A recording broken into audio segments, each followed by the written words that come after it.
नमस्ते, प्रणाम। और बस एक बात कहने आया हूँ। बहुत दिन बाद लाइव आया हूँ। कलकत्ता में आया था मैं फेसबुक पे लाइव। और ये मैं किसी गाने के लिए नहीं आया हूँ और ना ही किसी सिनेमा के लिए आया हूँ।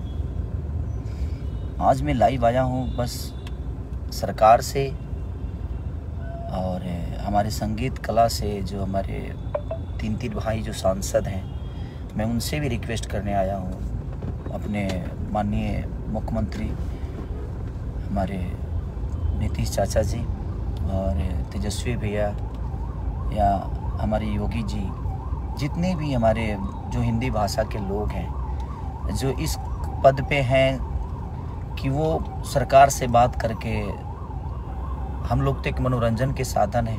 हाँ, जहाँ तक पैसे कौड़ी की बात है, अगर हमसे मदद वहाँ चाहिए तो उसके लिए हम हमेशा आजीवन खड़े रहेंगे।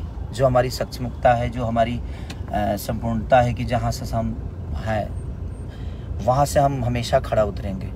लेकिन जो तमिलनाडु में हमारे भाषा, हिंदी भाषा के लिए, लोगों के लिए हो रहा है, तो जो हिंदुस्तान का भाषा है, आज उसी हिंदुस्तान में हिंदी बोलने वालों पे इतनी बड़ी प्रतिबंध लग रही है, उनको मारा जा रहा है, काटा जा रहा है, जिसमें सबसे ज़्यादा संख्या हमारे यूपी बिहार के लोगों की है। तो मैं बस अपने जितने भी मेरे मनोज भैया, रवि भैया, दिनेश भैया, मैं सबसे प्रार्थना करता हूँ कि आप लोग प्लीज़, क्योंकि आप लोग सरकार में हैं, तो इस चीज़ को आप लोग जितना चाहेंगे तो इस सरकार से वो सरकार बात करके और हमारे हिंदी भाषा के लोगों के लिए और अपने यूपी बिहार करके खास करके लोगों की मदद हो सकती है।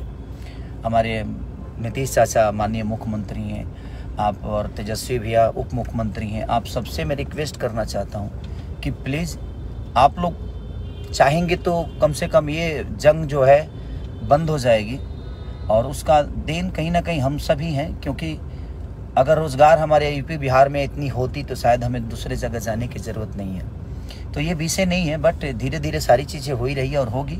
लेकिन अभी जो सिचुएशन है वो बहुत दयनीय है, बहुत निंदनीय है कि वो आज अपने ही देश में, अपने ही लोगों के द्वारा हिंदी बोलने पे इतनी प्रतिबंध है कि आप हिंदी बोलेंगे तो शायद उसके लिए आपको मारा जाएगा, काटा जाएगा। तो मैं सबसे जो भी सरकार में है उनसे रिक्वेस्ट कर रहा हूँ कि प्लीज़ आप लोग थोड़ा सा अगर ध्यान देंगे, क्योंकि आज आप लोगों को भी इस जनता ने ही बनाया है और यही जनता आज पीटी जा रही है। तो वो थोड़ा सा तकलीफ दे रहा है कि जिसको हमने चुना आज हमारे लिए कुछ नहीं कर पा रहे हैं। तो मैं तो सरकार में हूँ ही नहीं, लेकिन मेरे तरफ से जो भी मदद होगी आप लोग बोलिए, मैं करने के लिए तैयार हूँ। लेकिन मैं कैसे करूँ, कहाँ करूँ, मुझे पता ही नहीं है कि हाँ कैसे क्या होगा वहाँ, क्योंकि वहाँ विषय क्या है, वहाँ प्रॉब्लम क्या है।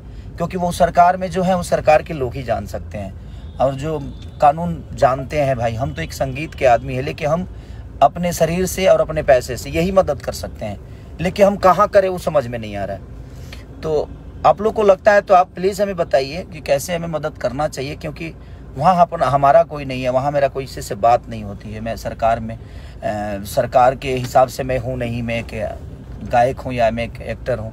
तो एक एक्टर के तौर पर मेरी पहुँच जो है वो संगीत तक ही है। और हाँ, बिहार में चीज़ें होती, यूपी में होती तो मैं समझ सकता था कि वहाँ पे मेरे अपने लोग हैं और वहाँ मैं अपनी चीज़ों को पहुँचा सकता था, लोगों का हेल्प कर सकता था। इनकेस की दिल्ली तक, दिल्ली कलकत्ता, यहाँ भी लोग हमारे अपने हैं, मुंबई हैं। तो जहाँ पे हैं वहाँ पे हम सक्षम हैं, जो वहाँ पे किसी की मदद मुझे नहीं लेनी पड़ेगी। लेकिन जहाँ पे मेरे लोग नहीं हैं, जहाँ पे हम कभी गए नहीं, तो तमिलनाडु में जो भी चीज़ें हो रही है, मैं सरकार से रिक्वेस्ट कर रहा हूँ, अपने बिहार सरकार से, यूपी के सरकार से, कि प्लीज़ आप लोग थोड़ा सा आगे आकर अब उन भाइयों का रक्षा प्लीज़ आप सब करिए। और हमसे भी जो हो सकता है आप हमें गाइड करिए, हम करने के लिए तैयार हैं।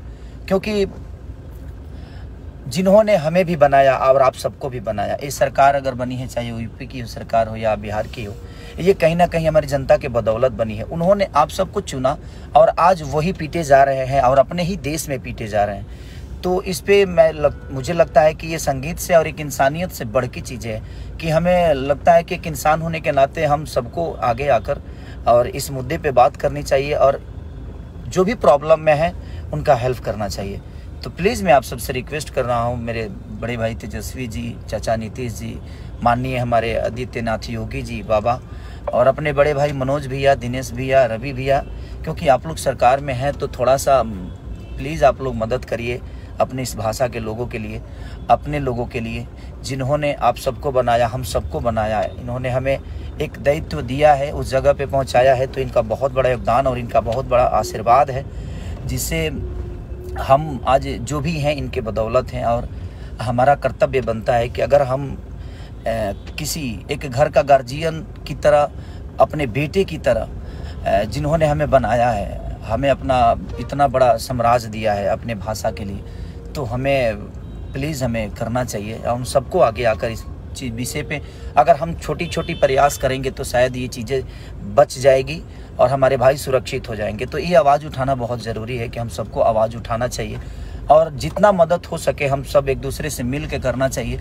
हाँ, जहाँ संपर्क आपका है वहाँ आप हमें बोलिए, हम आते हैं। जहाँ संपर्क मेरा होगा वहाँ पे मैं खड़ा हूँगा और आपको बुलाऊँगा कि भैया हाँ, यहाँ मदद हो सकती है, यहाँ पे हमारे से अपने लोग हैं। तो मेरा ऐसा कुछ है ही नहीं वहाँ पे। तो मैं प्लीज़ जिसका भी संबंध है प्लीज़ आप लोग बताइए ताकि हम मदद कर सकें। हमसे जितना हो सकता है मैं कोशिश करूँगा। और मैं अपने सारे भाइयों से कहना चाहता हूँ जो इस कद पे हैं, पद पे हैं, जो इस चीज़ को समझ सकते हैं और जो वहाँ तक अपनी बातें पहुँचा सकते हैं, वो डायरेक्ट सरकार से बात कर सकते हैं, क्योंकि उनकी वो क्षमता है। हमारी क्षमता तो वो नहीं है कि मैं सरकार से डायरेक्ट बात करूँ। और हाँ, जहाँ मेरी है क्षमता, मैं अभी अपने बड़े भाई मंत्री माननीय जितेंद्र भैया को भी मैंने कॉल किया था कि भैया आप लोग प्लीज़ इस पे, और वो बहुत सक्रिय है, बोल रहे हैं कि हाँ भाई हम लोग आगे कर रहे हैं, चल रहे हैं। तो मेरा संबंध जिससे है मैं कोशिश कर रहा हूँ कि उनसे अपनी बातें कर रहा हूँ। तो प्लीज़ आप लोग भी जहाँ भी हैं, जैसे भी हैं, जितना भी हैं, तो ये जो हो रहा है वो ठीक नहीं हो रहा है। तो प्लीज़ आप लोग थोड़ा सा कोशिश करिए कि ये चीज़ें दोबारा ना हो। और अपने देश में रह के भी अगर अपने भाषा के बोलने पे प्रॉब्लम है तो फिर उसके लिए मैं क्या बोलूँ, कैसे बोलूँ, राजनीति मुद्दा है क्या है नहीं पता मुझे, लेकिन मानसिकता कितनी घटिया है जो अपने राज्य में भी, अपने देश में भी हम अपनी चीज़ों को नहीं बोल सकते। अब हम बिहार में रह के भोजपुरी नहीं बोलेंगे तो क्या बोलेंगे भाई, हमारा राज्य है वो। और हम इंडिया में रह के हिंदी नहीं बोलेंगे तो हम क्या बोलेंगे। अब अंग्रेजी तो बोल नहीं सकते हम, क्योंकि हमारा राष्ट्रभाषा है। तो राष्ट्रभाषा बोलने पर भी प्रतिबंध है, तो ये तो समझ नहीं पा रहा हूँ मैं। बट अब क्या है मुद्दा नहीं पता मुझे, ये मुद्दा क्यों उठा है, बट मुझे दुख हो रहा है। मैं दो दिन से देख रहा हूँ ये मुद्दा को कि हो सकता है सुलझ जाए, लेकिन मुझे लगा कि नहीं, मुझे बोलना ज़रूर चाहिए, ताकि हम सब मिलकर बोलेंगे, हम सब मिलकर कहेंगे तो शायद ये बातें लोगों तक पहुँचे और बड़ी लोगों तक पहुँचे, और पहुँचेगी तो शायद इस पर जल्दी एक्शन होगा।